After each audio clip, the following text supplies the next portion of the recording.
ఓకేనండి. ఈ విధంగా చేసిన తర్వాత ఇప్పుడు తల భాగం నుంచి ఈ ఛాతీ భాగం వరకు ఈ భాగం వరకు మాత్రమే వెనక్కి బెండ్ చేస్తుంది. ఈ భాగం ఏదైతే ఉంటుందో నడుము భాగం నుంచి ఈ భాగాన్ని ఎప్పుడు స్ట్రైట్గా ఉంచుతున్నాం, దీన్ని వెనక్కి పుష్ చేస్తాం. అంటే ఇక్కడ ఈ భుజాల కింది భాగం నుంచి వెనక్కి పుష్ అవుతుంది.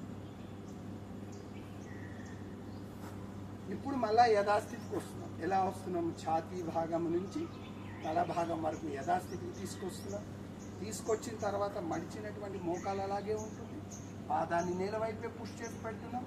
ఇప్పుడు మీరు ఏం చేస్తున్నారు? ఈ గడ్డం ఏదైతే ఉంటుందో మోకాలి మీదకి తెచ్చే ప్రయత్నం. ఇలా తెచ్చేటప్పుడు ఏమవుతుంది?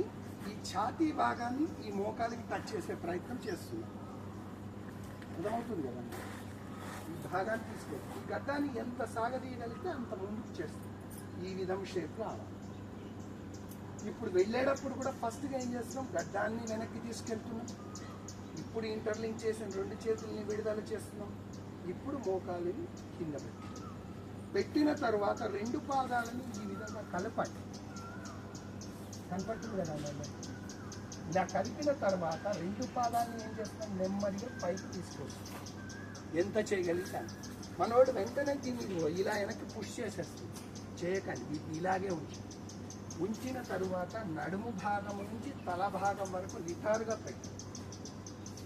పెట్టిన తరువాత అప్పుడు పాదాలను నేల వైపు పుష్ చేసిన తర్వాత రెండు అరచేతుల్ని ఈ విధంగా ఇవి వంగకూడదు. మోచేతులు ఏవైతే ఉంటాయో ఈ రెండు మోచేతులు వంగకుండా నిటారుగా పెట్టాలి. కొంతమంది ఏం చేస్తారు అంటే ఇది ఇలా పెట్టుకుంటారు.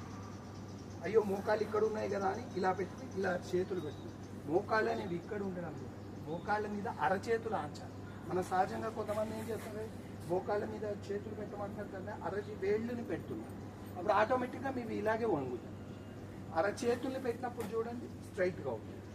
ఇదొకటి గమనించుకుంటాం మరి దయచేసి. ఇప్పుడు ఏం చేస్తున్నాము? నెమ్మదిగా వెనక్కి తీసుకొస్తున్నాం. ఈ తీసుకొచ్చేటప్పుడు చాలామంది ఏంటంటే కొద్ది ముందుకు ఇంకా కింద అంటున్నాయి మీకు. ఇగో ఇక్కడి నుంచి ఇక్కడ పడేస్తున్నారు తీసుకొచ్చి. ఇక తర్వాత దాని ఇష్టం వెళ్ళిపోతారు.